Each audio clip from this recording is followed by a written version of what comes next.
Nah lagi dah budak wetit pa, dan ini cuma tak rala tak sola ba. Bahasa nak dah tak urut cephu, lega barala ni lo. Tak so ni kini pe our current history tak so ni lo. Rala dah liberal putki.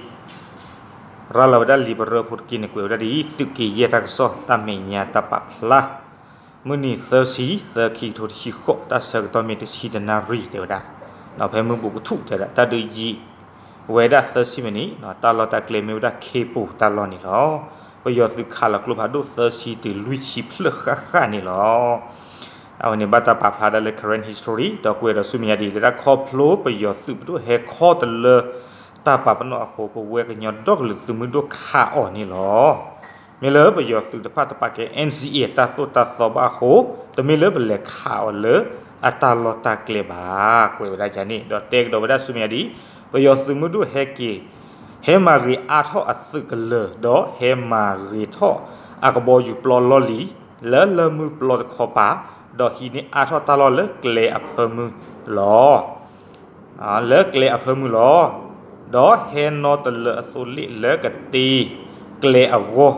ดอกอนี่เดนอกูท่ออสุลิอเซเลเคปูตะคอปานี่ลอกวยดอสุมียดีสาทอเลลาทอสซอติเคอีกำเลบาเคยโอคุสุเวดาคีโทเบลค่าลีนี่ลอตากสอ current history เอาไว้ในเมสุกิเยตาหุตาเรติดพักเนาะนี่เรากวยดาคู่ต่อแล้วเนาะตาเมงญาแต่เวลาตาปับละเอาคอมยันในตาเลบบัสติญาในสุกิเยตกปานี้เนาะตาตมือตาคือทอดีบ้าตากอตาเคอุทอดีตาดุตายาอุทอดีเลตาเนี่ยโคตรตาตอนนี้เนาะตาเลบบัสติญาในตาดุตายาเมตปตุดิบานี้ปดอปูดอเวที่ปากบ้าจิมหาพลอดดีดัตตานี่หรอเสร์ต้องใครบริษัทยาบ้าเนาะเลยตาลอดตาเกลือปูเวปดอปูเวที่ปาจิวดาเสร์ต้องคันนี้เมมุโคจัวเมตากัวประเทศบ้าบ้าสนากีเมเลยตาลอดบ้าตอนนี้มุโคจูเวดาสิก่อนนี่หรอเนาะโดยยึกเวสิก่อนเลยอยู่กลอดเจี๊ยบโพยึกเวทอกโคดากีเนาะเลยอยู่กลอดนี้ยึกเวจิใจเข้าจากแนวหน้ากองพลที่5วันที่31เดือน3ปี2018เวลา 11 นาฬิกาเกิดการปะทะกันนานร่วม30นาทีสถานที่เกิดเหตุคือเคปูทหารพม่ายิงปืนใหญ่เข้ามาประมาณ 30-40 ลูกนะครับอันนี้เป็นข่าวที่ผมแปลมาจาก current history แล้วก็ได้เขียนต่อไปว่าเหตุเพราะทหารพม่าได้ล้ำเขตแดนที่วางเอาไว้ทางเราก็ได้ยิงตอบโต้เพราะทหารพม่าไม่ได้ทำตามกฎ NCAหรือละเมิดกฎ NCA และเราไม่ได้ไปยิงเขาในสถานที่ของเขาแต่เรายิงเขาในสถานที่ของเราเนื่องจากว่าพม่าได้ล้ำเขตเข้ามาในเขตแดนที่เราอยู่ที่เราอาศัยอยู่ในเขตทหารของเราในเขตการดูแลของเราดังนั้นเราก็จึงมีสิทธิชอบธรรมที่เราจะยิงตอบโต้พวกเขาได้ทุกเมื่อนะครับแล้วก็เขียนต่อไปว่าทหารพม่าได้เข้ามาปรับปรุงลานจอดฮอซึ่งเป็นสถานที่จอดฮอเก่าหรือลานจอดเฮลิคอปเตอร์นะครับทางเราโทษที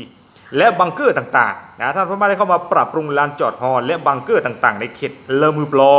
และได้ขยายเขตทหารของเขาเรื่อยๆมาอาทออัดสื่ออัตาลอตาเกเล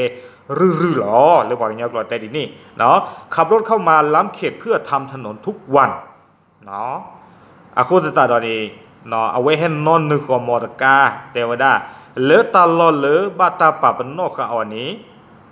ก็มือนิเดตีทอกเล็กก็มือนิเดนี่หรอตั้งแต่เกิดเหตุจนถึงตอนนี้ชาวบ้านต้องทิ้งบ้านเรือนและหนีไปในที่ปลอดภัยแล้วกว่า 2,000 คน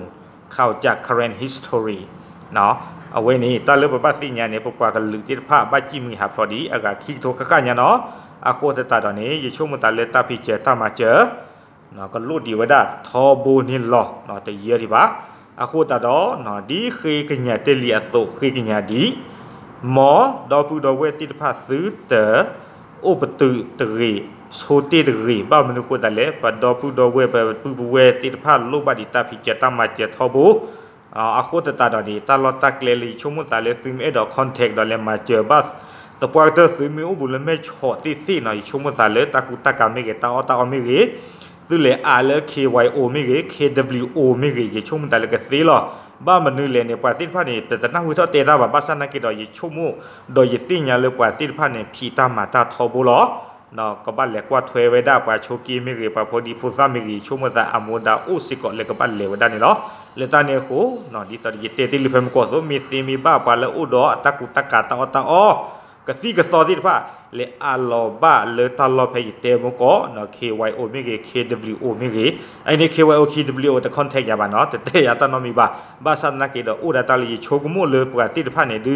ตูโลดอลเลชเคเวดาตีดาคอเอาไว้ในมีก็สุลีอัตากระกรุลูลูเลบันนาเนี่ยซีตะคาสิก่อนนี่ล้อตอเย็นนาทุกว่าเลยตาพุตาลีเลยไม่ถือว่าผู้สับกว่ากันเตอเนาะยิ่งช่วงมันตาเลยไม่ละตีเลย KYO ไม่เกี่ KWO อาสุบุนี่ยิ่งช่วงมันตาเลยกันตื่นเลยดอกบูดเวเลิกว่าบ้าก็บ้าแค่ไปจี้ไปย้อนที่พระอักลาสับกว่ากันเตอนี่ล้อเนาะเอาไว้ในมีตากระสอบเพื่อก็ผู้เลยทายไงล้อตาบลิตาพูดดูมาล้อ